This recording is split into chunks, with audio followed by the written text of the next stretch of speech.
Hello, the world. Hi, my name is Judon, and today I want to share a bit of my story with you guys in a very brief video because I just can't take it anymore. I'm starting to get tired of everything. Maybe if I share this story with you, with the rest of the world, maybe I get some help because for some reason I just can't solve.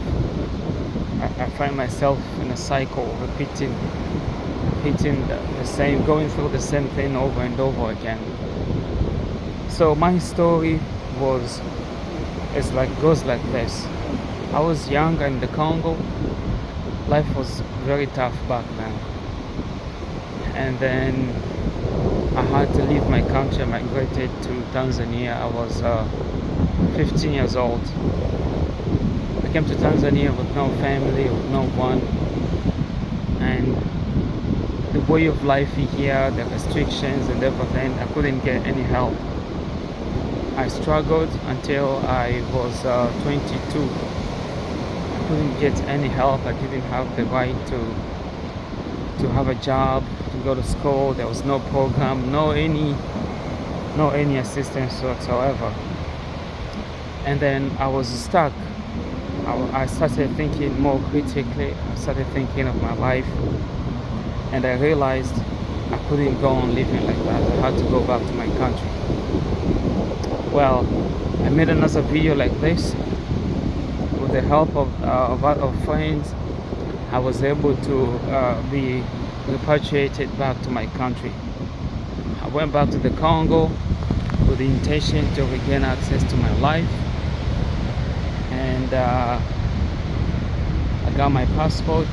I wanted to go back to school. I actually went back to school, and also I wanted to get a job. And then all of a sudden, the conflict between the blacks in the Congo who have flat and thin noses started, a conflict that has been there for centuries. And for some reason, the politicians here have struggled. But yeah, for some reason, the politicians here are supporting these conflicts between Africans that look a certain way, like me here. My nose, I don't know how they would. Let me open my try to take off my sunglasses. I can't really take it off because the sun is too strong. So people like me will get analyzed in the city of Kinshasa, and I had to leave to flee Kinshasa again back to Tanzania because this is the only place that I saw didn't have those issues. I see the same problems happening in South Africa and Ghana and in the rest of the world, in the rest of Africa. So there's just growing up as a child, I didn't know this would be my reality. I didn't know Africans were having these issues, and now my life is difficult. The government in Kinshasa there, the Congo, which is my country, makes life so difficult for people who look like me. I'm actually not even a Tutsi. I'm a real Congolese, but I just happen to look a bit like the Tutsi. And my life was made miserable in the city of Kinshasa, that we had to leave it. And likely, I left at the right time before these M23 things happened. If I would still be there, I think I would be dead by now. I would be dead there because of the hatred for people who look like me is too high there right now. Then back to Tanzania again. I arrived here. Let me go back because I want to show you guys something that I think is useful.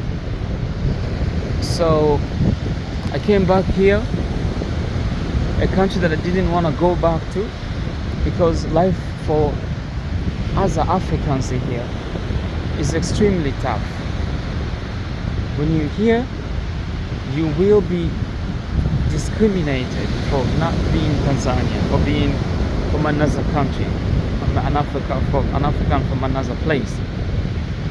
And this would be in actual things that are significant in life, like can get a job, you can get a bank account, you can start a business.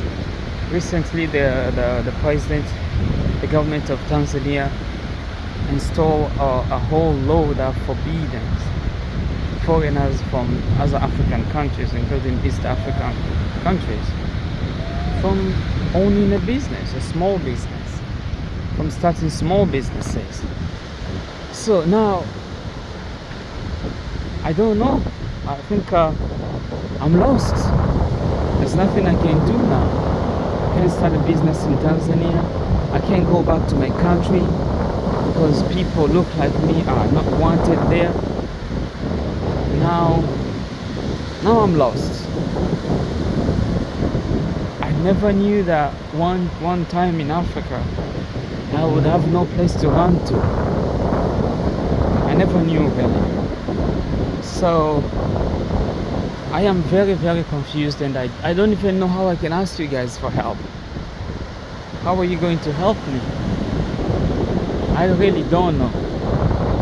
Maybe what I can do is to become a Tanzanian here, because so far Tanzania doesn't have those issues. It's the only country in Africa that I see doesn't have those issues. The only issues they have is that if you're not one of theirs. But if you look at me, I've lived with Tanzanians. I've never encountered someone looking at me and they're like, oh, you are bad, you're a hateful human being, you've been unaliving people, your people have been doing this and that. I've never seen such things here. I feel safe. I am free here. I'm safe here. But the only problem is I have a problem of lack of opportunity. I just want to be able to start a business, to study, to get a job, to be allowed to live here. I've seen friends, many Congolese in situations like mine, who have left the entire continent of Africa and went to Europe, America, other parts of the world, and they were accepted and were given life. They were allowed to do things. But as for me, the one that wanted to remain here, as for me, that was for me really. Leaving this place and go to another place, I never wanted to do such things. So now it's starting to look like a mistake. It's starting to look like a mistake. It turns out my life is just not accepted here. I wish our governments in Africa were like those governments there in the rest of the world who actually cared about people. I wish if my life becomes impossible in my home country, I wish I could get assistance in a neighboring country. I really do. So now let me flip the camera around to show you guys something. Yes, this is what I set up here when I arrived. I came back from the Congo. I set up a little business, a beach camp. This is a beach camp that I set. I wanted people to have a place to play, because I realized when people came to the beach, they lacked privacy. They would come and take off their clothes and Mambo! Yeah, in public like this. They will put them down here, they will go swim, and they would really struggle. So we decided to buy the tent, bring inflatables for them to play with, swimming outfits, and these swimming gears, all for rent. But also we installed the tent. Let me show you.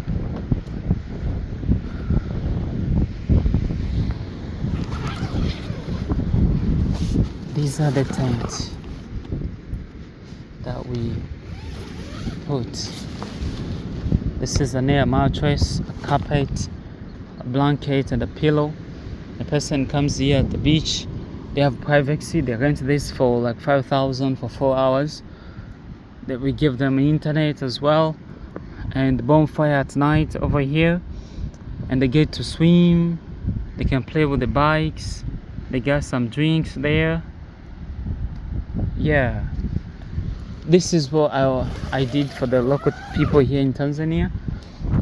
So far I have zero issue with them, and it's the only problem I have here is the government that's making my life difficult.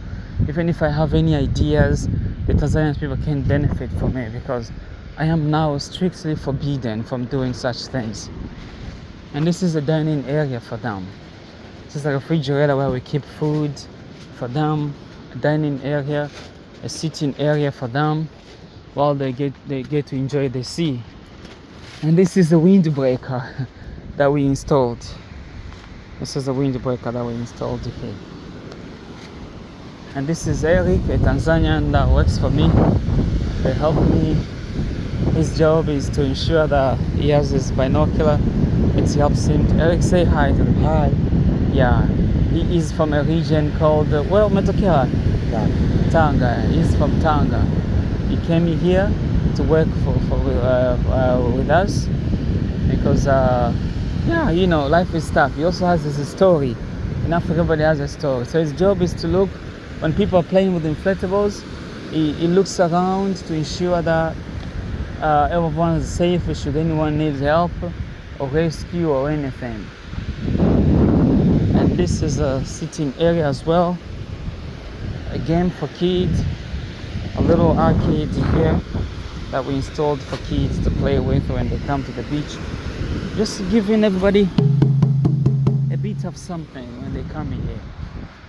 This is our beach, inflatables for the adults, and that's over there is our kitchen,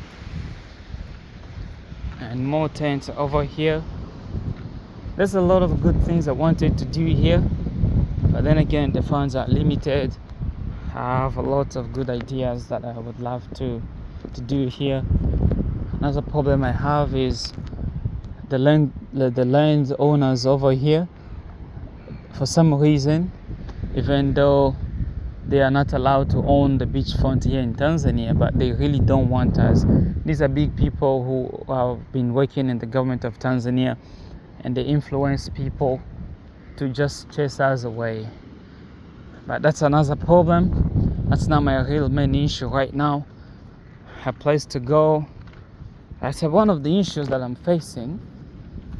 Let me show you guys the bathroom. This is the bathroom. This is the bathroom we set for them when they come. They wouldn't even have a place to pee, but now they do. That's a mobile toilets, and that over there is the bathroom. I think someone's in there.